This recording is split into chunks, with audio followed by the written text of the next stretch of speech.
Once you get past a certain point of success and I guess you've accomplished all your business goals and all these financial outlooks that you had and all these financial plans that you had, like once you get past $1 million, I feel like money really just becomes tangible, like just something extra that, I mean, you don't, like, you have so much of it that you don't really know what to do with it. Like from billionaires that I don't personally know any billionaires, but from stories that I've heard from other billionaires, I have heard that a lot of them are philanthropists, which is basically where they just give money away. And I feel like, where, like, what's the point where you just have so much money that you don't even want to, you don't even know what to do with it? Like, you already have all the watches you could have, all the cars you could have, you already have all the materialistic things you could want. Of course, there are things that are like just stupidly expensive, like a, I don't know, $100 million yacht or something. I don't, just something that's just ridiculously expensive. That, I mean, doesn't really change much. Besides, like, you can say that you own $100 million yacht, but I feel like once you get past a certain point of such financial freedom or such just financial security, you look for other things, and not just money. You look for peace, happiness, like, because going back to what we talked about yesterday about the most reason that entrepreneurs go into businesses to make money. Once you do achieve all that money and you got into entrepreneurship and business for the money, and once you do achieve all of it, I mean, what really comes along with it? Like, you've achieved what you wanted. Like, do you just have an empty hole inside of you, or what comes along? What comes next? But I personally feel that it's like a video game. Usually, people like video games because they're good at them, and just doing the same repeating action and doing consistently over and over again, it's a matter of time before you're going to get good at it. And in order to make a lot of money doing something, it's because you need to be decently good at something. And I feel like you would essentially, it's like a girl, you would catch feelings for it. If you keep going on dates with it, you will essentially catch feelings. Same with the art of entrepreneurship and business. If you keep doing repetitive actions and you get good at it, I mean, you will essentially fall in love with doing business and I mean, making money and making other people happy. Because, I mean, at least if you have good morals, you're not gonna be screwing people over, and you're gonna be, I guess, you'll feel fulfilled if your business is actually helping others just with achieve their goals. Like with marketing, if your marketing campaign is helping, I don't know, parents fix their roofs so that their kids are safer, so that they're safer. Just certain things that, I guess, I don't know. My mind's kind of clouded right now. I wanted to make a video, but I didn't really know what to talk about, so I just started talking. But I mean, yeah, that's just something that I've been thinking about. Like, once you get past a certain point in your business and you're making so much money, I mean, I guess you've created this machine that just makes you money, and you have to tend to it, and you love it because you've essentially built it from the ground up, and it's like a child. So I feel like, I mean, you could sell it. I don't know. There's a bunch of stuff that I don't know, and the only way I'll know is by just with time. With time, I'll learn. With time and the process of me actually executing. I don't know. Just things to think about.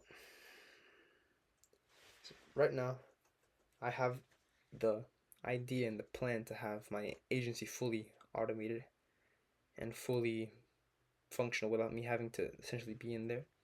Having appointment setters to book the appointments, having sales callers to have the sales calls for me and actually sell the client, and have contractors to do the advertising for me. And that's very, very vague. I guess I could say it's very, very just the top format. There's a lot more that goes into it. Like, you have to have lead scrapers that get you potential prospects, the appointment setters that book the appointments, and the sales, like that's just on the retrospect of getting the client, but there's a whole nother retrospect in actually,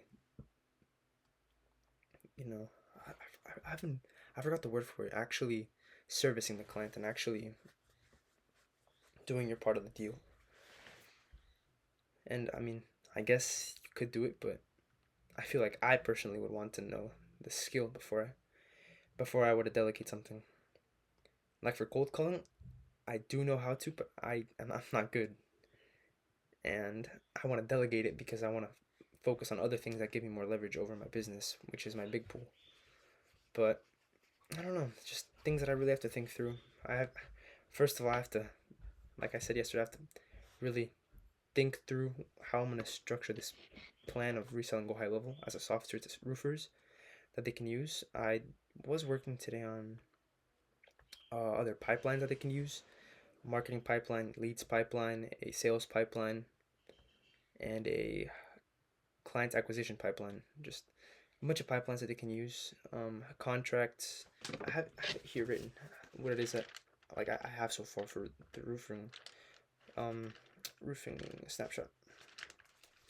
So I have a contract, 5 pipelines, 3 calendars, a message funnel, which is where all the messages from all their social medias or all the potential messages they could receive from websites, just everything just funnels into one place.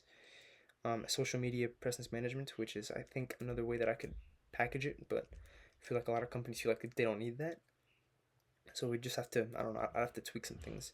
11 automations, 4 funnels, 1 website, and ads reporting. I do think I could run ads for them. I mean, I was watching Google how to run Google Ads yesterday, and just an overall very basic tutorial on Google Ads, and it seems relatively simple. I mean, really relatively anybody could do it. Any VA, anybody can just click. It's really just clicking a couple buttons and knowing, really just understanding your niche, like who it is that you're targeting, is the main thing. Just keywords overall. But I feel like the hard part is the message and getting the copy for the message and the the image or the creative part of it. Those parts I feel like are a little bit more complicated. At least for Meta ads, for Google ads, it's really just you'll be on like the top page, and it'll be like a sponsored page. Google ads are, I don't know. I feel like they're definitely the best option for roofers. Meta ads I feel like are not necessarily the best because people aren't on Facebook looking for roofing jobs. They could. I mean, you could potentially scroll in and be like, oh, actually, now that I think of it, I do need a roofing job. But I feel like people go on Google looking for roofers, so that's my at least my logical idea on why Google Ads would be better for roofers. But I mean, yeah, I don't know, just stuff that I think about. Uh, less and less time till I graduate. I wanna go to. I wanna meet people that think similar to me. There's a bunch of them, but they're all online. And I do the closest one I know is in Houston, and he's a junior in high school, and he has his own agency and everything. So he's I feel like he might be a little bit arrogant, but I feel like he thinks similar to me, like in terms of having an agency and in terms of just business overall. He seems like a pretty smart dude, but he's in Houston. I have yet to meet anybody that's near or local to me that really just thinks like me.